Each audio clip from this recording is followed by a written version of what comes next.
do nosso Centro Espírita Regeneração de São Gonçalo. Estamos iniciando a nossa reunião deste sábado sob a proteção de Deus, sob a proteção de Jesus, rogando aos benfeitores espirituais que nos assistam para que possamos ter uma reunião de muito aprendizado e muito crescimento espiritual. Bem, então nós vamos começar o capítulo 5 do Evangelho segundo o Espiritismo, no mesmo critério de ler e tentar entender. E olha só o título do capítulo: Bem-aventurados os aflitos. Capítulo 5. E nós vamos ficar com um item só: justiça das aflições. Então, no Evangelho segundo o Espiritismo, nesse começo, nós temos um texto de Mateus e 2 de Lucas. Vamos analisá-los, quer dizer, vamos lê-los. E quem analisa mesmo é Allan Kardec. E a gente tenta explicar mais alguma coisa, além do que ele já falou. Então tá lá. Bem-aventurados os que choram, porque serão consolados. Bem-aventurados os famintos e os sequiosos de justiça, pois que serão saciados. Bem-aventurados os que sofrem perseguição pela justiça, pois que é deles o reino dos céus. Esse texto é do Sermão da Montanha, do começo do Sermão da Montanha, que são as bem-aventuranças. E depois em Lucas: bem-aventurados vós que sois pobres, porque vosso é o reino dos céus. Bem-aventurados vós que agora tendes fome, porque sereis saciados. Ditosos sois vós que agora chorais, que agora chorais, é choro. Está errado? Eu corrigi, hein? Chorais. Porque rireis. E ele continua: mas ai de vós ricos, que tendes no mundo a vossa consolação. Ai de vós que estáis saciados, porque tereis fome. Ai de vós que agora rides, porque sereis constrangidos a gemer e a chorar. De primeira mão, dá a impressão que Jesus estava amaldiçoando a gente, né? Você está rindo agora, depois você vai ver, né? Está de barriga cheia agora, vai ficar com fome depois. Mas é uma lição de uma profundidade muito grande, que a gente, conhecendo o Evangelho, conhecendo Deus, no mínimo que a gente conhece, a gente sabe muito bem que isso não é nenhuma praga de Jesus sobre a gente e nem vingança de Deus sobre quem está muito bem. Na verdade, eu sempre vou lembrar vocês, porque está sendo pesquisado, já se identificou que de quando Jesus falou, para depois ser escrito, passado para a letra rígida, até hoje, o homem modificou demasiadamente o texto que não está bem de acordo com o que Jesus falou. Então a palavra bem-aventurados, ela compromete a palavra de Jesus, porque no estudo teológico, os pais da igreja, para acomodar a situação, eles fizeram o seguinte: eles pegaram a palavra que Jesus falou efetivamente, diante da dificuldade de traduzir para o grego, depois para o latim, depois chegar até português, inglês, etc., a palavra mudou. Então isso já está definido, já foi estudado, e verificaram que Jesus não falou bem-aventurado. Porque essa palavra bem-aventurado, essa colocação bem-aventurado, ela define quem chegou a um estado de felicidade. E principalmente desencarnado no mundo espiritual, no céu, entre aspas. E quem está aqui sofrendo não pode ser bem-aventurado, porque o bem-aventurado já passou pela dor, já superou, está lá. Então Jesus teria dito assim: felizes os que são injustiçados aqui, os que estão com fome. Olha bem, é totalmente diferente. Felizes.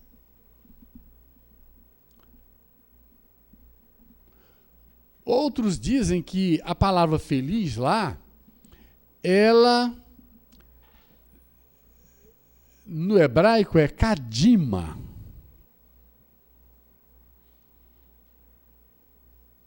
Que quer dizer assim: tenha coragem, vá em frente, não desista. É mais ou menos isso que a palavra kadima quer dizer. É uma palavra de encorajamento, mas que não é bem-aventurado. Você está sofrendo ainda, você ainda não chegou à condição de bem-aventurado, tá certo? Então, isso para esclarecer problemas, porque o que o Espiritismo faz? Ele vem nos trazer esclarecimento sobre o que Jesus ensinou e ensinar aquilo que ele não teve tempo de ensinar, dentro da visão reencarnacionista. Então, quando nós fazemos essas pequenas correções, é para nos dar mais solidez ao conhecimento, ao que a doutrina espírita coloca. Senão nós vamos continuar estudando o Evangelho ao pé da letra. O Espiritismo tira a letra que mata, tira o véu. Aí Kardec, no texto, explicando isso, ele então fala o quê? Pode projetar? No item Justiça das Aflições, ele diz assim: somente na vida futura podem efetivar-se as compensações que Jesus promete aos aflitos na terra. Sem a certeza do futuro, estas máximas seriam um contrassenso. Mais ainda, seria um engodo. Mesmo com essa certeza, dificilmente se compreende a conveniência de sofrer para ser feliz. Dizem, para se ter maior mérito. Então, mesmo com essa certeza, dificilmente se compreende a conveniência de sofrer para ser feliz. E aí ele acrescenta, dizem, mas para se ter maior mérito. Segundo slide. Mas então pergunta-se, por que sofrem uns mais que os outros? Por que nascem uns na miséria e outros na opulência? Sem coisa alguma haveriam feito que justifique essas posições. Porque uns nada conseguem, ao passo que os outros tudo parece sorrir. Todavia, o que ainda menos se compreende é que os bens e os males sejam tão desigualmente repartidos entre o vício e a virtude. É que os homens virtuosos sofrem ao lado dos maus que prosperam. Aí continua, a fé no futuro pode consolar e infundir paciência, mas não explica essas anomalias que parecem desmentir a justiça de Deus. Entretanto, desde que admita a existência de Deus, ninguém o pode considerar seu infinito das perfeições. Ele necessariamente tem todo o poder, toda a justiça, toda a bondade, sem o que não seria Deus. Se é soberanamente bom e justo, não pode agir caprichosamente, nem com parcialidade. Logo, as vicissitudes da vida derivam de uma causa. E, pois que Deus é justo, justa há de ser essa causa. Isso, o de que cada um deve bem compenetrar-se. Por meio dos ensinos de Jesus, Deus pôs os homens na direção dessa causa e hoje, julgando suficientemente maduros para compreendê-la, lhes revela completamente a aludida causa por meio do Espiritismo, isto é, pela palavra dos Espíritos. Então, nós nessa leitura, verificamos como Kardec tinha essa lucidez. Como Kardec, ele, respondendo, fazia outras perguntas, questionando, nos colocando para pensar. Ele podia descrever tudo e deixar claro o que o Espiritismo ensina, mas ele faz pergunta. Deus não é bom, justo?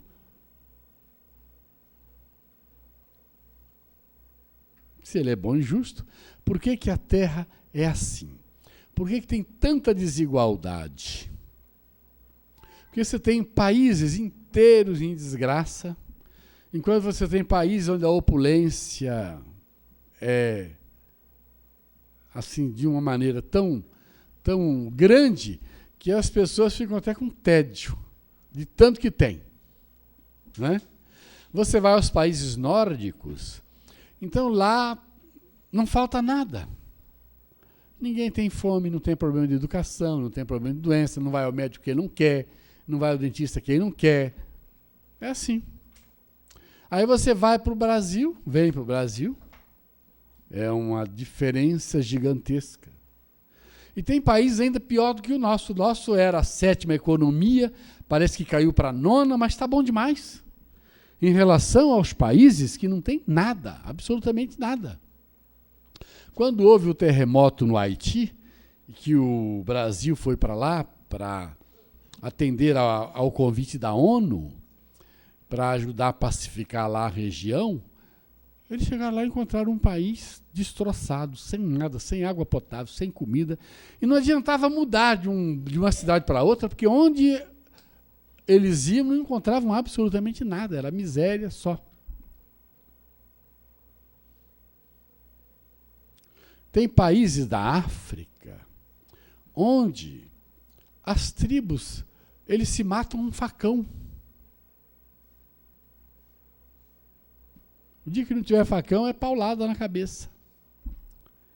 Então, as tribos, elas lutam por nada, praticamente, porque tomar o que do outro? Não tem nem o que tomar. É porque eles se odeiam. É porque eles estão num nível de atraso espiritual muito grande. Então, nós estamos citando isso só para a gente entender que a Terra é um país, é um planeta de imensas desigualdades. Mas lá na Suíça, onde tem tudo, tem muito suicídio. E lá na África, onde tem guerra, não tem suicídio. Não tem. Então, a aflição está presente em todo canto. A dor e o sofrimento. É esse tipo de aflição que Jesus considerou aqui? Não é. O que Jesus considerou aqui não é a aflição do africano que não tem comida e vai matar o outro para tirar o mínimo que ele tem. Não é a aflição do suíço que tem tudo, do sueco que tem tudo e se suicida. Não é essa.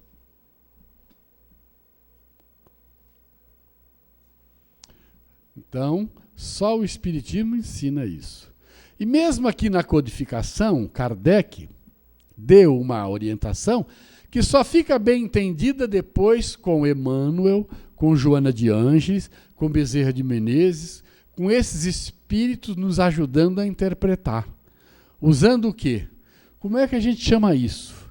Em linguagem bem fácil, bem simples. Por que a gente, com eles ensinando, a gente entende? Porque o Espiritismo veio explicar fazendo um desdobramento do que Jesus falou. Mas isso tem um nome clássico que Emmanuel explica. Ele diz que Jesus veio ensinar e tornou-se a porta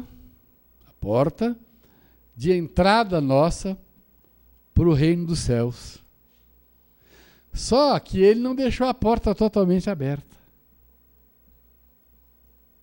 Depois eu mando a chave. E onde é que está a chave? no Espiritismo. Ele não deixou a porta totalmente aberta, porque ele ensinou por parábola, ele deixou algumas coisas veladas. O Espiritismo veio tirar o véu. O véu é uma coisa assim suave, que dá quase para ver do outro lado, né? O véu não é assim? Véu de noiva não é assim? Mas mesmo assim atrapalha você entender totalmente. Quer dizer, quem é que atrapalha isso? É a nossa ignorância. Daí, com os espíritos ensinando, com os textos espíritas, a gente vai tirando o véu e vai entendendo melhor. Então, Jesus é a porta, o Espiritismo é a chave. É verdade. É a chave para compreender. Agora, qual é o elemento fundamental para se compreender isto? É a reencarnação.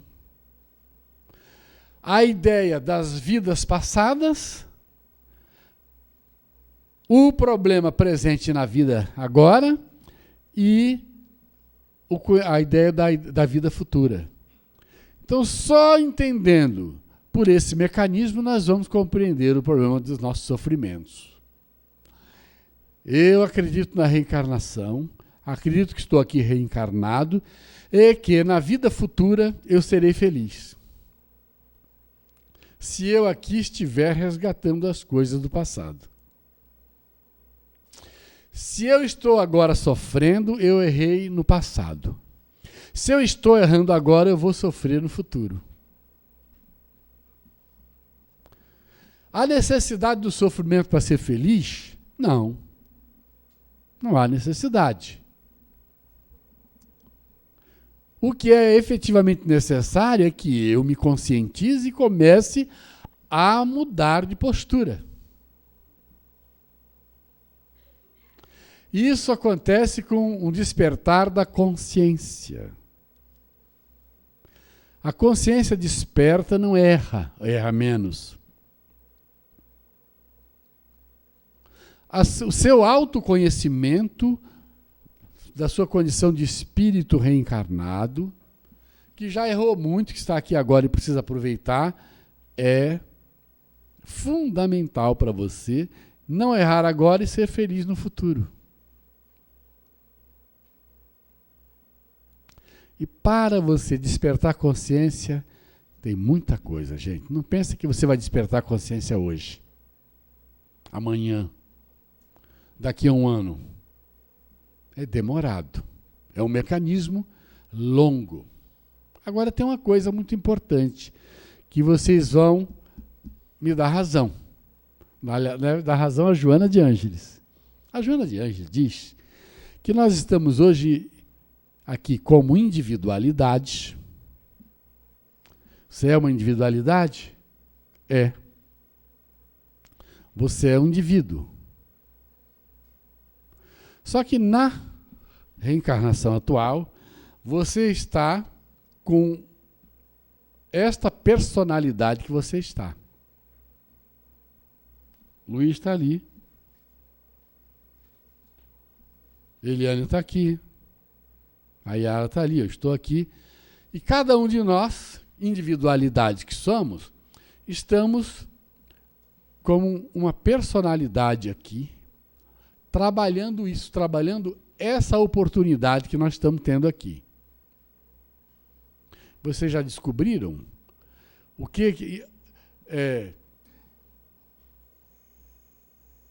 em que vocês estão, digamos assim, investidos aqui hoje? Já descobriu? Tem gente dormindo, está em estado de sono. A primeira coisa que a Joana diz é que o estado de sono não deixa ninguém crescer. Quem está em estado de sono, olhando espiritualmente, não está crescendo nada, ou muito pouco.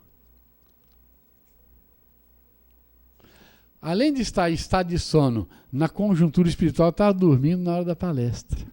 Que horror, hein? Acorda, gente. Vamos acordar? Eu acho que tem que desligar o ar-condicionado. Vamos desligar o aparelho, que eu vou dar um suador em vocês. Vocês vão ver. Sério. Dá um suador, hein? Economizo luz. Então, vamos lá. O que você está fazendo aqui agora, nessa reencarnação? Você já descobriu qual é a sua tarefa aqui? Eu já contei para vocês umas 2 ou 3 vezes que uma senhora de 70 anos chegou para mim e falou assim: João, eu queria conversar com você. Eu preciso descobrir qual é a minha missão nessa encarnação. Eu falei, já foi. Já passou. Como passou? 70 anos, minha filha. Você tinha que ter descoberto no mínimo com 35. Com 70 não dá mais, está na hora de aposentar. Mas será que eu não tenho uma missão? Passou. Sua missão deve ter sido ser uma boa mãe, uma boa esposa. Você não saiu disso? Está bom demais para a sua reencarnação. Se você foi uma boa mãe, na personalidade de mãe, entenderam agora? Olha a persona aí. Você terminou sua reencarnação bem. Se você tivesse que ser uma professora, você foi uma boa professora? Ah, mas eu quero saber espiritualmente. Professora também está com uma missão espiritual, de educar filho dos outros. Não é, professor? Isso é uma missão das mais graves e mais importantes que existe. Você foi um bom professor? Então você desenvolveu isso na personalidade de professor. Você, como indivíduo, vai desencarnar e vai chegar no mundo espiritual vencedor. Cumpriu a missão. Mas se você for um mau professor, você não vai cumprir e está arranjando aflição para o seu futuro. Se você está aqui pautando sua vida corretamente, se for só como um chefe de família ali, trabalhando para educar filhos, encaminhar pessoas, não pense que é pouca coisa, não. É muita coisa. É muito.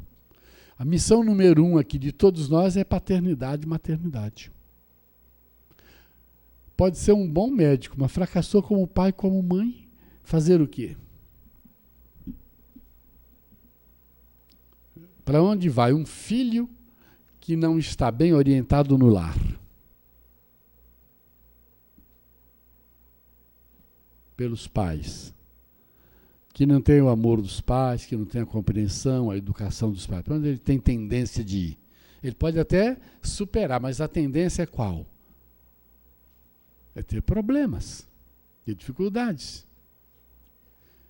Criar para si sofrimentos que vão ser divididos com os pais que não cuidaram daquela tarefa importante.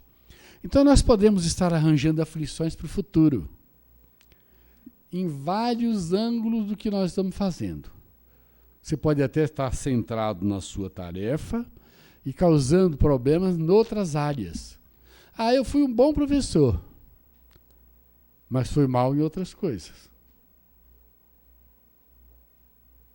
Eu fui um bom pai aqui, mas não cuidei das outras áreas. Então nós temos um conjunto de preocupações, de ocupações, que precisam ser bem direcionadas para não termos aflições depois. Então eu trouxe para vocês duas orientações. Uma orientação do Emmanuel sobre o item 2 desse assunto. E uma orientação da Joana Diante sobre o item 3, que é a explicação de Allan Kardec. Então, olha bem o que Emmanuel fala sobre esse assunto. Sobre o que tem no Novo Testamento do Lucas. Que diz assim: bem-aventurados vós que sois pobres, porque vosso é o reino dos céus. Bem-aventurados vós que agora tendes fome, porque sereis saciados. Ditosos sois vós que agora chorais, porque rireis. Mas ai de vós, ricos, que tendes no mundo a vossa consolação. Ai de vós que estáis saciados, porque tereis fome. Ai de vós que agora rides, porque sereis constrangidos a gemer e a chorar.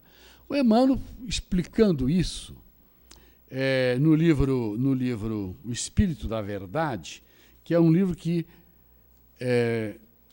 comenta alguns textos do Evangelho segundo o Espiritismo, ele fez uma página pelo Chico intitulada Aflige-te.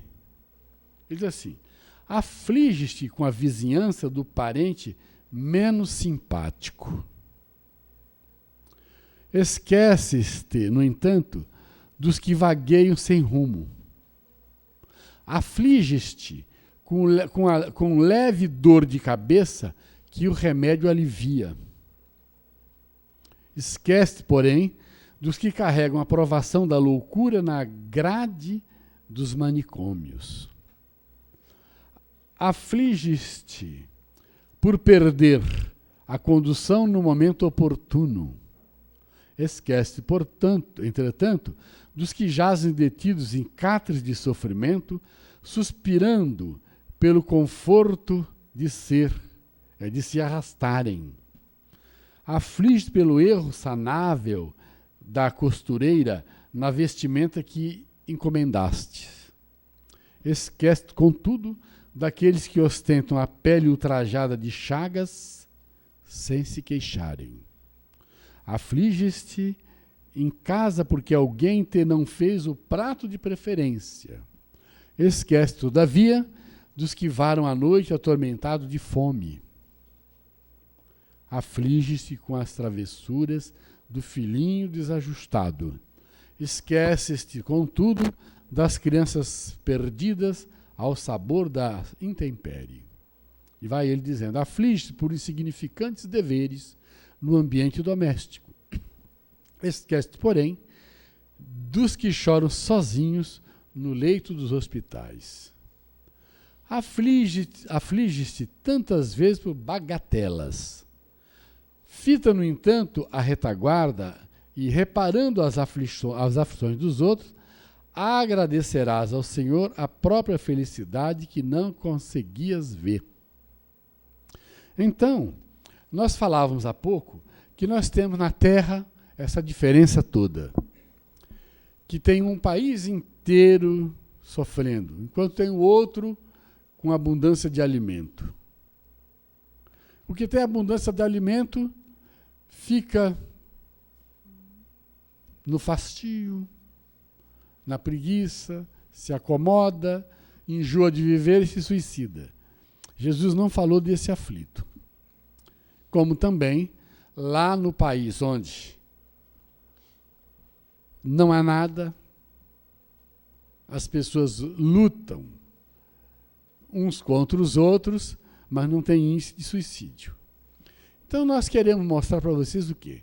Que quando Jesus cita aqui o indivíduo que está aqui no meio da sociedade, como nós estamos, e está sendo injustiçado, é porque ele injustiçou no passado. Se ele no passado foi injusto, ele reencarnou, está tendo a oportunidade de resgatar as dívidas dele, passando por uma situação semelhante. Então ele é alguém que está pagando dívida, por isso ele tem que ser feliz. Bem-aventurados que sofrem perseguição pela justiça, pois que é deles o reino dos céus. O que é ser perseguido pela justiça? O que é? Quando é que eu sou perseguido pela justiça? Quando eu não cometi nenhum erro, não é isso? E alguém está me apontando como criminoso. Você fala, mas eu não cometi crime nenhum. Alguém está me caluniando, alguém está... É que você no passado fez alguma coisa. Esse passado pode ser agravado com o presente, com essa reencarnação. Então, buscando mais aqui, os que choram porque serão consolados, eles podem estar chorando por muitas coisas. justamente como nós havíamos falado, por problemas de ordem familiar, por filhos, por uma série de situações. Bem-aventurados vós que sois pobres, porque vosso é o reino dos céus. Pobre que não tem acesso à riqueza material. Quantas vezes você encontra pessoas pobres que não se queixam de nada? E outras maldizem a vida. Culpam Deus, culpam tudo. Culpam o governo. E outros são calmos, tranquilos, serenos. Buscam ajuda, mas sempre com uma atitude de serenidade, de calma, sem queixa. Buscam e encontram, porque levam uma aura de tolerância, de paciência, de calma, de paz. São pessoas que estão resgatando. Mas se você pega alguém que tem fome, mas é um revoltado, rouba, e joga pedra, e assalta, e faz tudo isso, ele não é feliz, não é bem-aventurado. Ele deveria estar compreendendo a situação dele. Mesmo que ele tivesse que pedir, por não estar em condições de superar totalmente a dificuldade, mas sem cometer novos crimes, sem agredir, sem fazer mal nenhum. Aquele que faz mal não é feliz, mas o que está sofrendo e busca solucionar com resignação é feliz. Vai desencarnar bem. Nós temos histórias e mais histórias contadas através do Chico e de Divaldo e até vividas no nosso âmbito espírita, da nossa experiência espírita, pessoas que passaram por uma série de dificuldades aqui, desencarnaram e vieram conversar com a gente. Vieram falar. Aqui mesmo no centro espírita. Lá no outro, nesse tempo todo de mediunidade que nós temos. Eles vêm falar e relatar por que tiveram a vida difícil e como estão bem no mundo espiritual. Como estão bem. Eu já contei para vocês, eu era lá da FEERJ, né? Nós não tínhamos ainda criado a Sociedade Espírita Joana de Anjos, fundado, nem estávamos aqui ainda. E chegaram à federação pedindo ajuda. Pediram ajuda para uma senhora que tinha um câncer de boca. Desses cânceres avançados, graves, que não tem tratamento. É prova dificílima. E eu então corri para interná-la, não consegui internar no Hospital do Câncer nem nada, e consegui uma vaga de internação no Hospital Souza Aguiar. Foi uma bênção para ela, porque ela tinha assistência ali, a medicação certa para diminuir a dor. E eu, então, todos os dias que eu ia para o Rio e dava plantão, no sábado, no domingo de manhã eu passava no hospital para visitá-la. E ela passou o tempo que tinha que passar, desencarnou, e ela não tinha parente nenhum. Eu tenho a certidão de óbito dela, eu peguei essa semana de novo, tem anos, uns 20 anos que ela desencarnou, ou mais, muito mais.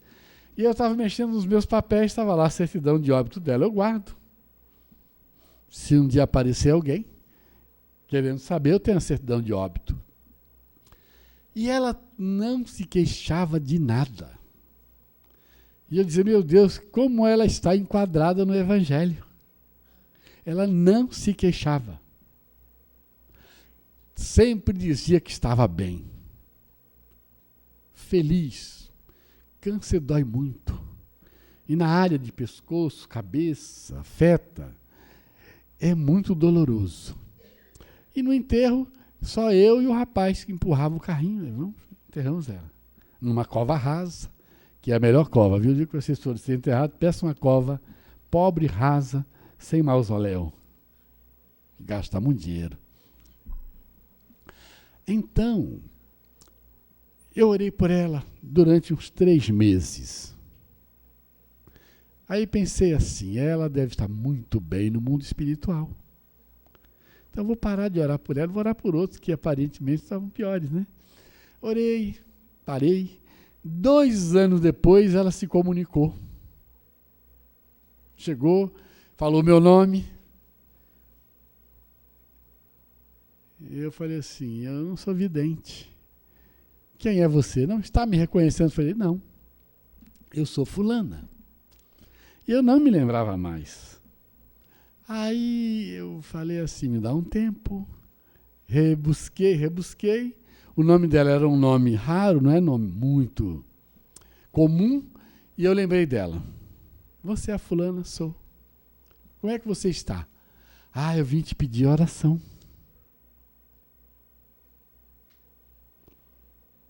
Por quê, meu irmão? Porque eu estou precisando muito, eu não estou bem. Aí eu fiquei quieto, né? Eu não ia dizer, mas você era tão resignada, você era tão assim, fiquei quieto. Foi uma grande lição para mim. Que eu acho até que foi o plano espiritual que preparou para eu aprender a orar mais pelas pessoas. E eu então avaliei. 2 anos depois, ela relatou que ela estava muito necessitada no mundo espiritual. Quer dizer, aquilo que a gente via era aparente. A dor, o sofrimento foi o resgate dela. Ela tinha que se considerar feliz? Tinha sim, porque ela estava resgatando dívidas graves do passado. Ela me relatou.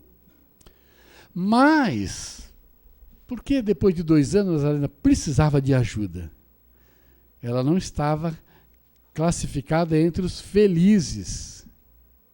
Porque o reino do céu seria uma alegria imediata ou quase imediata depois de ter se libertado do corpo doente. Graças a Deus, ficou lá na matéria o meu problema do passado. Agora eu não tenho mais mandíbula cancerosa. E não foi isso que aconteceu. Então ela não era feliz ou bem-aventurada, como queiram. Não era. Ela não saiu do corpo liberta. Não saiu do corpo sem câncer, sem doença. Continuou depois.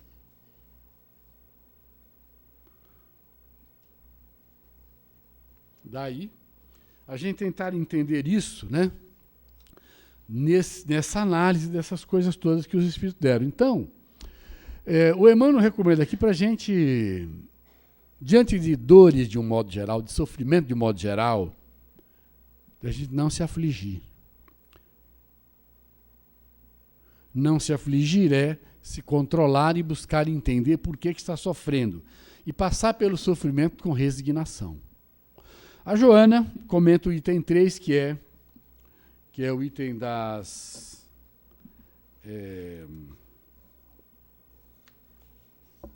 item 3 do Evangelho. Justiça das aflições. Ela intitulou aqui Aflição e Consolação, no livro Rumos Libertadores, que comenta o Evangelho também. As aflições são processos depurativos que chegam ao homem, concitando a meditação em torno da problemática da existência, que não pode ser conduzida levianamente. Tua aflição mede o teu estado espiritual e representa o patrimônio o patrimônio que dispões para recuperares a paz. Dores de hoje, dívidas de ontem. Dores de hoje, dívidas de ontem. Nem todo aflito ou todo aquele que chora será consolado, diz ela. Nem todo aflito e nem todo aquele que chora será consolado. Contrariou a Jesus? Não, ela está explicando, está desdobrando aqui a lição do mestre. Aquele que agora se aflige,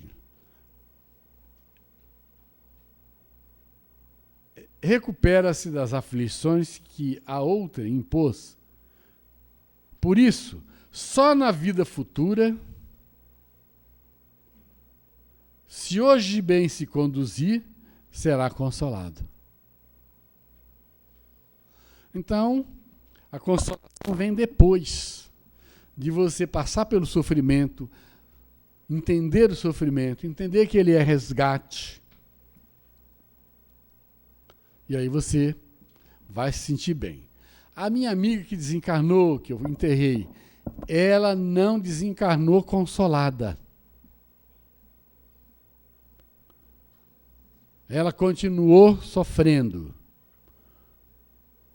Deus sabe o sofrimento que ela deve ter sentido lá do outro lado. Não deu para ela explicar tudo, mas a gente vê o filme Nosso Lar, lê as obras espíritas, a gente sabe que é assim que funciona. Você vai desencarnar e poderá ou não ficar bem.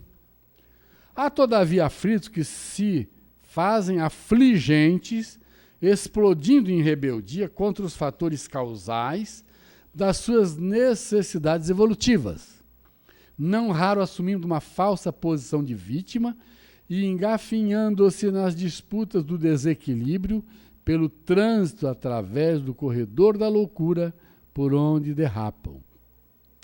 Então, a aflição pode levar o indivíduo à loucura, se ela não buscar entender a questão a nível espiritual mesmo. Há aflições que se fazem fardo de pesado ônus para aquele que da vida somente considera as vantagens utópicas, isto é, as transitórias alegrias decorrentes da ilusão. Então, quem vive nas ilusões da vida carregam fardos pesadíssimos. Pesadíssimos. Quem vive a realidade espiritual mesmo não carrega fardo. Não carrega. Não se sente afligido. Essa é que é a questão. Jesus, quando foi obrigado a carregar a cruz, chegou lá, foi pregado na cruz, passado por todo aquele sacrifício, ele não se sentiu aflito e sobrecarregado. Ele foi afligido, é diferente. Eu te afligir é uma coisa, você se sentir afligido é outra. Ele foi afligido,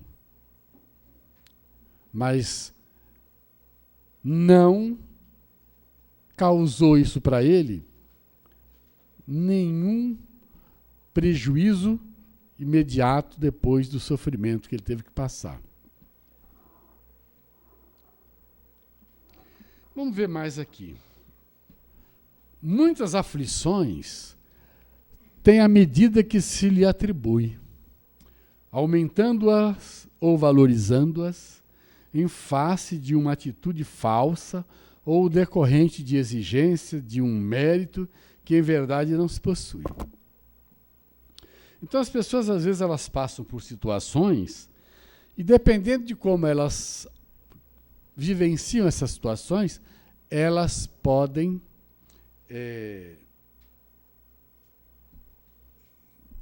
tirar de letra, como a gente fala, os problemas, ou podem agravar mais ainda o posicionamento que está.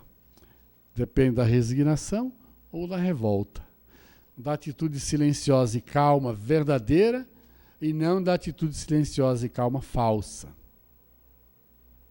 Eu não sei se a minha amiga de referência lá, se ela tinha uma atitude silenciosa e tal, falsa. Eu não sei. Ela nunca me deixou parecer que era falsa. Eu via nela a serenidade e a tranquilidade diante do problema que ela passava. Eu via isso. E não consegui alcançar lá o fundo da questão. Ela nunca me passou, talvez até, para se prevenir contra algo que ela tivesse de receio em relação à minha ligação com ela. Porque ela não tinha ninguém a não ser, no plano físico, a não ser como amigo a mim, que resolvi tomar para mim as dores dela e acompanhar o sofrimento dela. Os aflitos a que se refere Jesus são aqueles que da tribulação retiram bom proveito. Aqueles que encontram na dor um desafio para superarem-se a si mesmos. Os que se abrasam na fé ardente e sobrepõem-se às conjunturas dolorosas. Todos os que convertem as dificuldades e provações em experiência de sabedoria. Os que, sob o escruciar dos testemunhos, demonstram sua fé e perseverança nos ideais esposados, porfiando fiéis aos compromissos abraçados. Os aflitos humildes é que se convertem em lições vivas de otimismo e de esperança. Eis os que serão bem-aventurados, porque após as dívidas resgatadas, os labores realizados, os testemunhos confirmados, serão consolados pela bênção da consciência tranquila, no país da redenção total. Tua aflição, diz Joana, é o caminho da tua vitória sobre ti mesmo. Ela te dará a medida da tua fraqueza e a grandeza do teu amor e da sabedoria do Pai Criador. Então, a aflição é algo que está presente em nossas vidas como metodologia para um triunfo mais breve naquilo que a gente tem que vencer.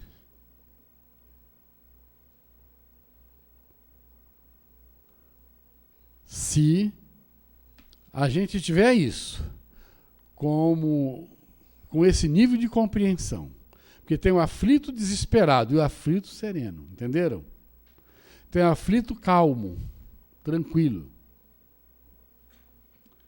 Agora, para finalizar, aquele que se arrepende de um mal está aflito. Gravem isso. Que se encoleriza, sofre aflição. Que persegue, padece agonia.